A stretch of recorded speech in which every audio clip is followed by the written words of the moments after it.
Hello, everyone, and thank you for being with us today for another one of our webinars on learning more about the essentials of email marketing. I'm here today with my colleague, Isabella Pont, who's an expert at emailing for many very long years. And I am here today to help you learn about how to manage and grow your list efficiently.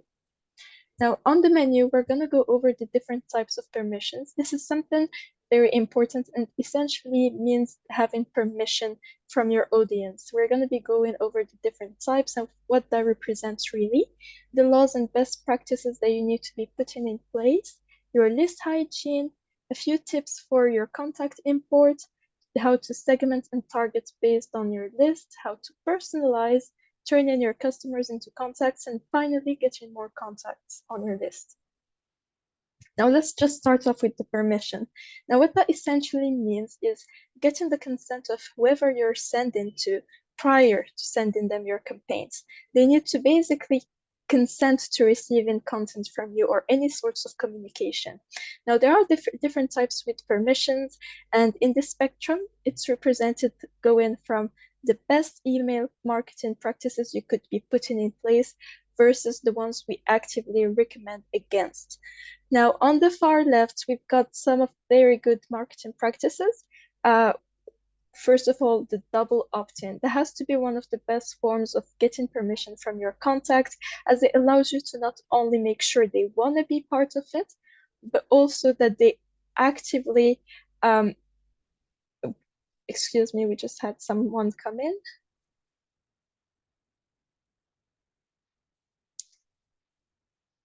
So we've already started the recording, but we're just gonna keep going with it. So on the far right left of the spectrum, we have one of the best email marketing practices you could be putting in place, being the double opt-in. So not only does it allow you to make sure the person wants to consent and wants to receive your communication, it also means that you get to double check their email address, making sure that it's a valid one. Notified opt-in would essentially just notify the user that they're subscribed to your list. A single opt-in would work the same. An output would be the opposite. For example, say you have a list of different newsletters you're recommending to your audience. They can choose which one to subscribe to and which one to opt out of. So as we go more towards the right, we get more and more bad practices that we really recommend against. For example, the affiliate list, a rented list. These all imply that you're borrowing someone else's relationship. Say someone has a database and they're renting it out to people, then it's not really your relationship with the client more than it is theirs with their clients. Same goes for purchase list and finally harvested lists. These are all practices we really recommend against because it sort of also implies trickery to get their emails, and you just want to avoid all the hassle that comes along with it. What you would want to do instead is really own the relationship with your client or your customer. You want to make sure that they're willing and they're acknowledging your communications and that they actively want to receive them. Now, with permissions comes a timestamp. People will essentially consent, and you need to provide evidence that they've consented to receiving your communications. So, for example, with registration with or without confirmation, a single or double opt-in, as we've seen earlier, this permission is unlimited. What that means essentially is that unless they make a request to unsubscribe, then you're permitted to send them the communication or your newsletter, for example, as long as, of course, they do not ask to be unsubscribed to it, in which case your permission is revoked. When it comes to business relationships, say you've made business with someone and you have their information. You have 2 years to obtain permission. Again, we really insist on reinforcing early on that you would like to send them your communication, after which that could be without consent. Now, there are a few laws in place that make sure this is respected. We've got anti-spam laws. Now, there has been emphasis in prior webinars on just how important these are, but you actively need to be aware of them and apply them when it comes to your strategy. When it comes to anti-spam laws in Canada, we have the CASL law, and it's essentially built on 3 main elements. First of all, the permission and consent. As we've seen earlier, it's very important. People need to consent to receiving your content. Second of all, it needs some kind of physical evidence. So for example, that would be your address at the footer of your email, just something that gives you legibility as a sender. And finally, an unsubscribe button. Essentially, that could be a link, a button. What we're saying is that people need to consent to receiving your communications, and they need to be able to opt out of them if they wish to. Now, when it comes to privacy, in the United States, the equivalent to that would be the CAN-SPAM. When it comes to privacy protection law in Quebec, since 22nd of September of last year, we have the law 25, and what that means is basically disclosing what you're doing with your data, what you're doing with people's data, what that represents, and which usage you're using it for. The equivalent to that in Europe would be the GDPR. Now, a very important aspect of your list is the hygiene. Once you've gathered the list and once you're satisfied with it, you must manage it. You need to learn to keep track of its hygiene. So you need to learn to manage the unsubscribes. If someone doesn't want to receive your communication, take them off your active contact list. Complaints, sometimes people might unfortunately report you as spam. So you want to take these very seriously, or else it might tarnish your reputation. And finally, engagement. We have great tools that just allow you to know exactly what's happening with your campaign. So who's opening what's clicking on what, and you need to be able to leverage this information to engage with your audience. Make sure that, for example, if someone hasn't opened something, make sure you send them again. Just let them know that, hey, we're aware of what's going on, and engage with them further. When it comes to importing contacts, now this is a tricky part of the process because you need to make sure that it's fit into what you want. When importing your contacts into a new list, you need to ensure that, first of all, again, you have permission and dated evidence. You need proof that they've consented to it. Only import active users. We've talked about your hygiene earlier. You need to be removing any unsubscribers, any bounces, any non-active contacts. Third of all, you need to prioritize engaged contacts. You need to reach out to the ones who really are engaging with your contacts, asking to receive the newsletters, opening it, and so on. When creating a CSV file, you also need to keep in mind that your different fields need to be separated with commas, not semicolons or dots. They need to be separated with commas, and you need to be paying attention to all the accents that fall under the UTF-8 guidelines. Finally, once you're satisfied with it, you need to validate your file during import. Are the proper fields populated? For example, you would have maybe a name field, a name cell. You need to make sure that it all aligns together so your list makes sense and they're properly populated. Now, there are a few mistakes that come up more than others. Some of all would be misspelled email addresses. For example, any kinds of typos like hello.gmail.co, so you'd be forgetting a letter, or in the other case, adding one by accident. Unintended spaces are also a very common one. For example, you would accidentally put a space in between the name and the address, and unfortunately, that would make your email address invalid. Spaces at the beginning or end of cells. Sometimes when formatting in different kinds of sheets, that can happen, and unfortunately also disrupt the whole flow of your list. Finally, poorly managed accent in names. For our French-speaking audience, sometimes there are lots of accents when it comes to the French language, so make sure you get the proper accents in the right places so it doesn't end up being a wrong email address. Now, when it comes to growing your list, there are many, many ways you could be doing it, but the best way is to transform your clients into contacts by inviting them to join your list. So it could be on the spot, for example. Say you have a little shop, people come and go into it. You could be proposing to collect their emails, just any kinds of ways to grow physically your list. It doesn't have to be virtually. You can also grow it physically on the spot. Or during transactions. Say, for example, you've made business with someone, you've exchanged information, you have their consent. You could also, hey, send them a quick message. Hey, we also have a newsletter. Would you want to subscribe to that? That's a very great way to increase your contact list. Additionally, there is a very important thing that we're definitely going to be touching base on later as we go, but sign-up forms, very important, and can be added to your website, your social media, or any other property, and essentially allows people to just sign up, give a few information as well as their email address, and just generally a great way to grow your contact list. Now, there are a few tips you need to keep in mind. When it comes to forms, don't try to ask for too many informations. Stick to basic ones. Explain how you'll protect the information and the exact use you'll make of it. As we've said earlier, the Law 25 requires that you put a disclaimer on what you're using this information for. Third of all, clarify what will be sent and how often. Say, for example, you want to send out a monthly newsletter, try to stick by that. Do not send people everyday newsletters. If they've consented to monthly newsletters, try to stick with that. Now, a great thing about your contact list is that they allow you to gather a ton of information on your contacts. So you need to be able to leverage that information in order to personalize your campaigns. For example, you've got their names, their ages. You could be leveraging this information to better target them. In this case, for example, I'm using a name, but it really could be anything. Segment and target.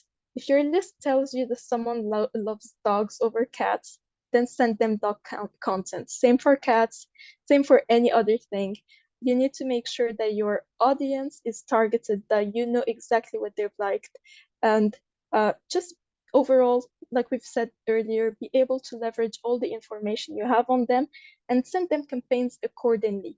If you're having maybe an older demographic, then make sure you know that and that you target them in different campaigns.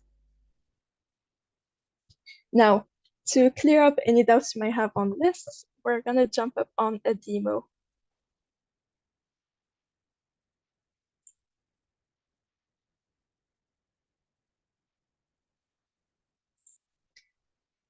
As you see, I'm logged onto my account, and we're just gonna quickly go over our contact list. Now, by default, you'll have one contact list that's created. In my case, I have this kitty cat little mailing list, and I have 26 people in my audience. I'm able to scroll up and down and review all of them, but we're gonna go over each element here just so it gives you a clearer idea on what you can do with your contact list. Here you have the email, the different columns and different fields of your list. And on the far left, you have, first of all, your list name. So for example, if you have more than one, like me, they're gonna show up separately. Your segments. Now that's something very interesting that we're gonna be going over in more detail in a bit, but just to tell you that you can check out different segments, and that's an option with your list. Over here, we have the filters. Now, what the filters essentially do is that they give you an analyzing eye on your list. Say, for example, you have your list, but you only want to know who's active in it. That's the emails you're gonna get. But let's say, for example, you just want the ones who are bounced. This one, for example, I have a hard bounce and I'm able to see it. You could also suppress the filter and then you just have your whole list with everything included in it. So the hard bounces, the active ones. This doesn't create segments as much as it just gives you a lens on what's happening. It allows you to see who's doing what with your list. Now, for example, when it comes to your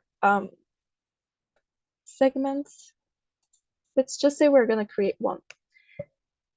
So this is my list. And as a condition, I want people to go based off their attributes. Say, for example, I'm a cat fanatic. So let's say I just want to go with senior cats. And I'm just going to type in yes. That allows me to essentially create a segment for senior cats only. What I'm going to do is I'm going to save and exit. And that gives me a very nice list of only senior cats. As you can see, I've got 9 of them over here, and they're all senior cats. Now, there are different things that you could do with this, plenty of options to choose from, but I'm just going to rewind quickly and go over an aspect that we talked briefly about earlier, bounces. Here, as you can see, when I have a list, I can have soft or hard bounces. What that means really is that the email is unfortunately not delivered to these people.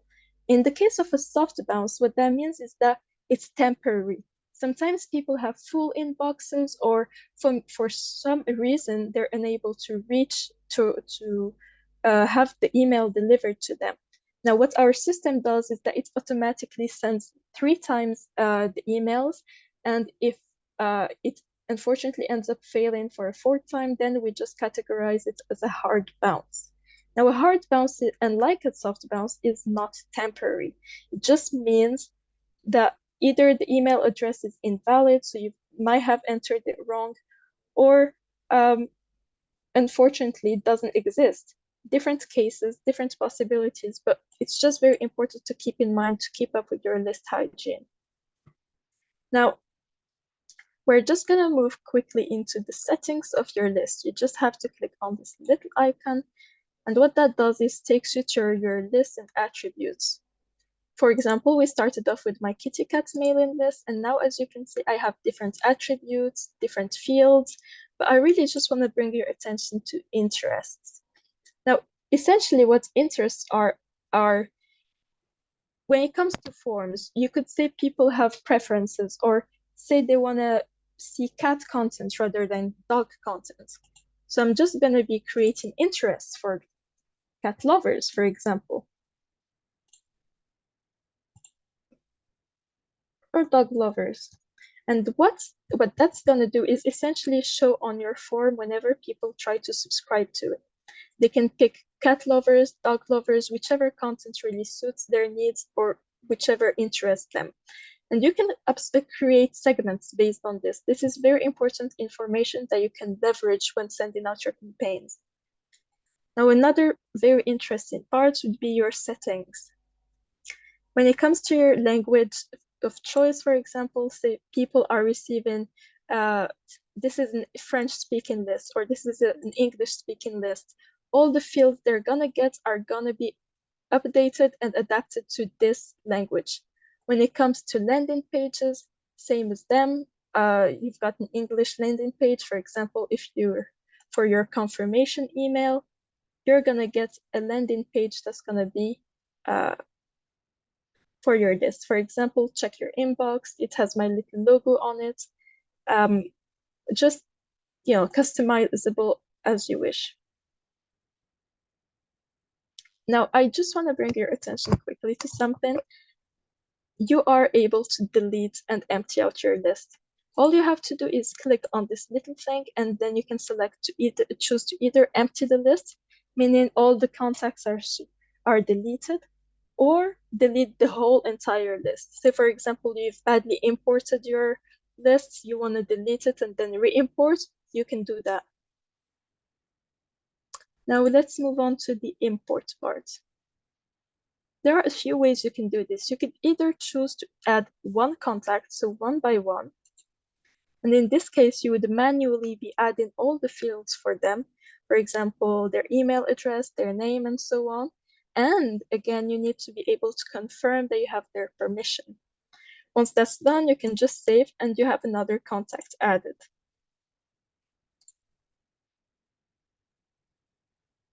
But let's say you want to import many contacts at once. You could either import into an existing list or add a new one, in which case you would be entering a new name, selecting a sender, and so on. But we're just going to go based on an already existing list. Now, unfortunately, my internet tends to buffer every now and then.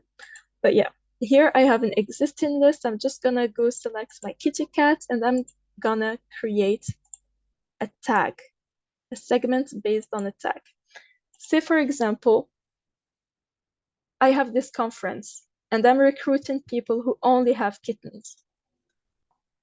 Now my tag is gonna be kittens, and I'm gonna be creating and importing people into this list. So now my segment has a list. I can either import a CSV file, but I'm generally more of a visual person, so I'm just straight up gonna copy paste from my spreadsheet. So I go over here, and as you can see, I have my little list. It's all ready to go. I'm gonna copy paste this. And now I have a list of people that I can just import. Make sure that it's all populated properly, that the emails, the names, everything is in the right column and place. Then you can press continue and again double check that you have full permission before importing any contacts. Once that's done, you can press continue, and in no time that should just add your contacts into your list. See, they've been imported. I can just close it. And now I have all my contacts into my list. Now what that does is that I can also search based on a tag. For example, as we've said earlier, we've created a tag for only kittens. So what I'm gonna do is I'm gonna select kittens, and that's only gonna show me the the kitten owners, and apparently everyone here has a kitten. So as you can see, that only shows me the kitten users. Of course, you can do many things with that, depending on what you wish to achieve with your audience. You could be creating tags for any type of event. Say, for example, you've met people in a conference, you want to be sending out to only these ones. Say you're only interested in one specific interest. You can do many things, and this segment and filter feature allows you to just get a very clear view on what that is. So we've talked about forms earlier, and I'm just gonna go over this very quickly again. But say you want to create a form for your website. You just have to, cats. Okay, that's a recurring theme. We're just gonna go with that. You select your list, you select your name, and then you're able to create a form. Forms come with two different types of permission. The one we recommend the most would be the double opt-in. So people would be able to opt in. You can double check their email, and then they can confirm that indeed they do want to subscribe to your content. Of course, you could also go with a single opt-in. So once that's created, you have a little form. You can get a URL that you can just copy paste into your account and or social media or website, and people would be able to directly subscribe into your list. Now you can do many things with the forms. You can add titles, paragraphs, for example, to disclose that this is what the content is for. Hello, welcome to our newsletter. You can save that. You can have people write their emails, add buttons, just anything that would really suit your vision. And once you're satisfied with it, you just press save, and you have your little list. Now we're gonna go back quickly over the list because I might have skipped over a little detail. But say, for example, you want to select your contacts. Over here, I've selected 3 contacts, and as you can see, we have a little action button. What that does is that gives me different options on what to do with these contacts. I can add or remove interest. I can add or remove tags. For example, these 3 people do not belong with kitten people, so I'm gonna remove the tag or unsubscribe them. If someone has made the request, generally they can easily do it through your email. But say, for example, they've reached out to you directly to communicate they do not want to be subscribed anymore, you can manually do it. You could unsubscribe them or even add them to your suppression list. Now, what a suppression list is that people essentially want to cut all kinds of communication with you. They no longer want to receive any campaign or any kind of newsletter. In this case, they're permanently blocked from receiving your content. What you can also do is permanently delete. Now I'm just going to press done and move on to the last part of your contacts, a campaign. So for example, here I have my little campaign. I'm just gonna be opening my draft. As you can see, I'm just gonna add a name. Welcome. Now, what we want to look at is the interest and the segment. Say, for example, I'm only welcoming the people who love cats. Then I'm going to be selecting the interest and making sure only these people are receiving the content. You could also add a segment. I only want to send it to kittens. You could pretty much add anything. You can create a segment on the spot, just anything that fits your vision and what you wish to communicate. Once you're satisfied with it, you can just press send and you will be sending your campaign. Now, this is just a quick overview of what you can do with your contact list. Naturally, a lot more goes into it. But if you do have any questions on this, we have a great support team. We're available every day for your questions, so please do not hesitate. Now, there are naturally a few things we might have brushed over, but if you have any questions, do not hesitate.